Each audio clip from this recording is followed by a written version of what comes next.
जय श्री हरि विष्णु। आप सभी श्रोताओं और दर्शकों को मेरा प्रणाम।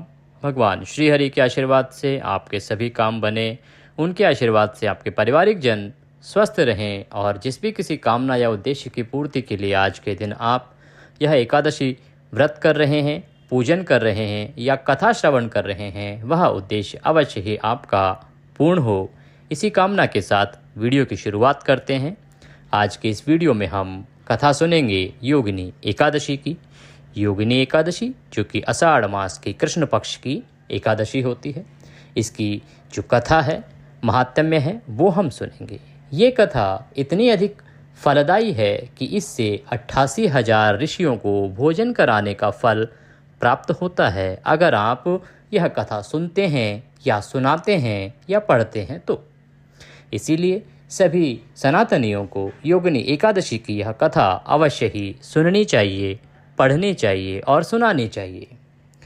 आज एकादशी के दिन अगर आपने व्रत किया है तो पूजन किया होगा। आप पूजन करने के बाद एकाग्रचित होकर एक स्थान पर बैठ जाएं।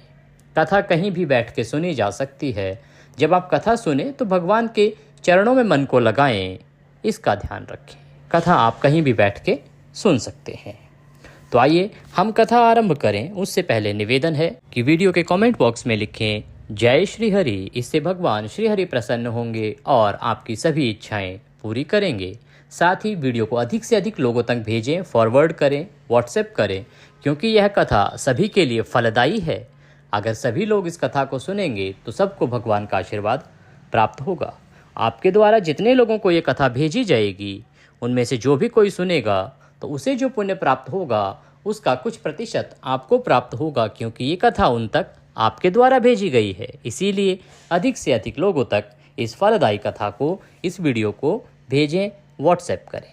आइए कथा आरंभ करते हैं। एकाग्रचित होकर बैठ जाएं, भगवान श्री हरि के चरणों में मन को लगाएं और कथा सुनना आरंभ करें। धर्मराज युधिष्ठिर कहने लगे कि हे महाराज, मैंने ज्येष्ठ शुक्ला एकादशी के व्रत का महात्म्य सुना है। अब कृपा करके आषाढ़ कृष्णा एकादशी की कथा का वर्णन कीजिए। इस एकादशी का क्या नाम है तथा क्या महात्म्य है, सो कृपा करके वर्णन कीजिए। मैं सुनने के लिए लालायित हूँ। श्री कृष्ण कहने लगे कि हे राजन, आषाढ़ कृष्णा एकादशी का नाम है योगिनी। इसके व्रत से समस्त पाप नष्ट हो जाते हैं। यह इस लोक में भोग और परलोक में मुक्ति देने वाली है। यह तीनों लोकों में प्रसिद्ध है। मैं तुमसे पुराणों में वर्णन की हुई कथा कहता हूँ, सो तुम ध्यानपूर्वक सुनो। स्वर्गधाम की अलकापुरी नामक नगरी में कुबेर नाम का एक राजा राज करता था। वह शिव भक्त था और प्रतिदिन शिव की पूजा किया करता था। हेम नाम का एक माली पूजन के लिए उसके यहाँ फूल लाया करता था। उस हेम माली की विशालाक्षी नाम की एक अत्यंत सुंदर स्त्री थी। एक दिन वह मानसरोवर से पुष्प तो ले आया, परंतु कामासक्त होने के कारण वह अपनी स्त्री से हास्य विनोद तथा रमण करने लगा। इधर माली दोपहर तक पुष्प लेकर राजा के पास नहीं पहुंचा। उधर राजा उसकी राह देखता रहा। अंत में उसने सेवकों को आज्ञा दी कि तुम लोग जाकर हेममाली के ना आने का कारण पता करो, क्योंकि वह अभी तक पुष्प लेकर नहीं आया है। सेवकों ने कहा कि महाराज, वह पापी अतिकामी है। वह अपनी स्त्री से हास्य विनोद तथा रमण कर रहा होगा। यह सुनकर कुबेर ने क्रोधित होकर उसे बुलाया। हेममाली राजा के भय से कांपता हुआ उपस्थित हुआ। राजा कुबेर क्रोध के मारे, जिसके होठ कांप रहे थे, कहने लगा, अरे पापी, नीच, कामी, तूने मेरे परम पूजनीय ईश्वरों के भी ईश्वर श्री शिवजी महाराज का अनादर किया है। इसलिए मैं तुझको श्राप देता हूँ कि तू स्त्री का वियोग सहेगा और मृत्युलोक में जाकर कोढ़ी होगा। कुबेर के श्राप से हेममाली का स्वर्ग से पतन हो गया और वह उसी क्षण पृथ्वी पर गिर गया। भूतल पर आते ही उसके श्वेत कोढ़ निकल आया। उसकी स्त्री भी उसी समय अंतर ध्यान हो गई। मृत्युलोक में आकर उसने अनेक दुख भोगे। भयानक जंगल में जाकर बिना अन्न और जल के भटकता रहा। रात्रि को निद्रा भी नहीं आती थी, परंतु शिवजी की पूजा के प्रभाव से उसको पिछले जन्म की स्मृति का ज्ञान अवश्य रहा। घूमते घूमते एक दिन वह मार्कंडेय ऋषि के आश्रम में जा पहुंचा, जो ब्रह्मा से भी अधिक वृद्ध थे, जिनका आश्रम ब्रह्मा की सभा के समान लगता था। हेममाली वहां जाकर उनके पैरों में गिर पड़ा। उसको देखकर मार्कंडेय जी बोले कि ऐसा कौन सा पाप किया है जिसके प्रभाव से तू कोढ़ी होकर महान दुख भोग रहा है। हेममाली कहने लगा कि मैं कुबेर का सेवक हेममाली हूँ।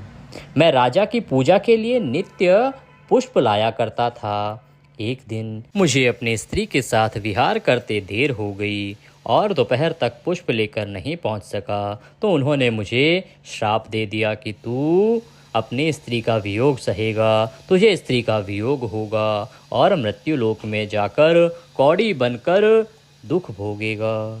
इस श्राप से मैं कौड़ी बनकर अत्यंत दुख भोग रहा हूँ। अतः आप कोई ऐसा उपाय बताएं जिससे मेरा यह दुख दूर हो जाए।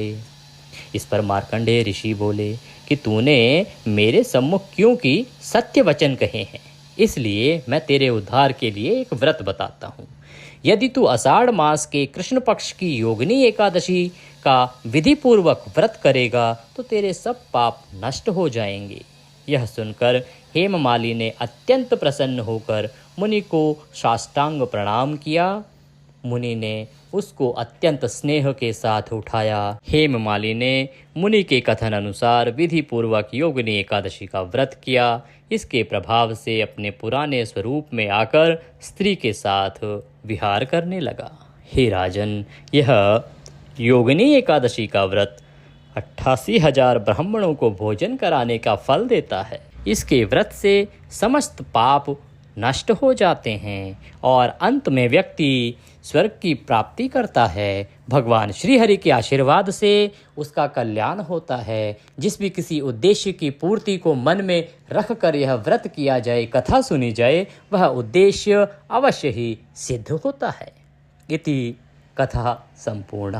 बोलिए श्री कृष्ण भगवान की जय, बोलिए श्री विष्णु भगवान की जय। इसी के साथ यहाँ पर कथा समाप्त होती है। अब आप भगवान श्री हरि की आरती करेंगे। आरती करके उनको फल का भोग लगाएंगे।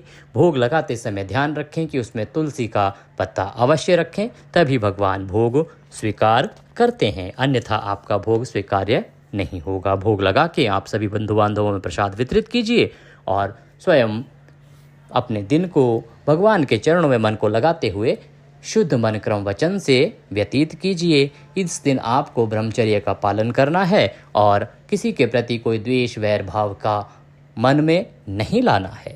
आप इसका पारण करेंगे 3 जुलाई को। पारण का समय रहेगा सुबह 5:26 से और 7:10 तक। पारण के लिए आप सुबह सूर्योदय से पहले उठें, स्नान आदि करने के बाद सूर्य को जल दें। जल दे के भगवान की पूजा करें, रौली कुमकुम आदि से तिलक करें, उसके बाद पुष्प अर्पित करें, जोत जलाएं और फिर भगवान को भोग लगाएंगे। भोग में आप पीले चावल बना सकते हैं, पीले चावल से भोग लगाएं, या आप घी भूरे चावल से भोग लगाएं, या खीर पूड़ी से भी भोग लगा सकते हैं, या फल से भी।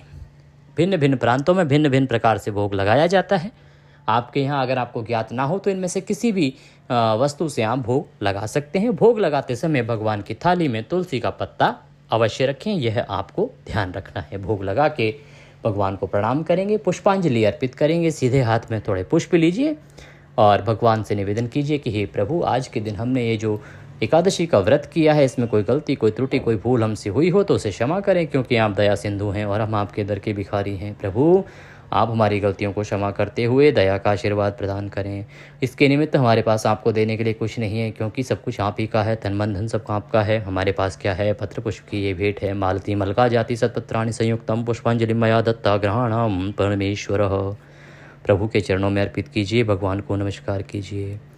आप हो सके तो इस दिन किसी ब्राह्मण को अपने घर बुलाएं, उनको भोजन कराएं और दान दक्षिणा आदि देके विदा करें। या आप भोजन नहीं करा सकते हैं तो एक दूध का पैकेट मार्केट से लें, केले या बिस्किट आदि लें, दक्षिणा रख के मंदिर में दे आएं या किसी ब्राह्मण को दे दें, पर दान अवश्य करें और उसके बाद ही अपना व्रत पूर्ण करें, खोलें। आज की इस वीडियो में अभी के लिए इतना ही। वीडियो को लाइक अवश्य करें, कमेंट बॉक्स में जय श्री हरि लिखना ना भूलें। चैनल पर नए हैं तो सब्सक्राइब कर लें। अगले वीडियो में फिर होगी आपसे मुलाकात, तब तक के लिए जय श्री हरि।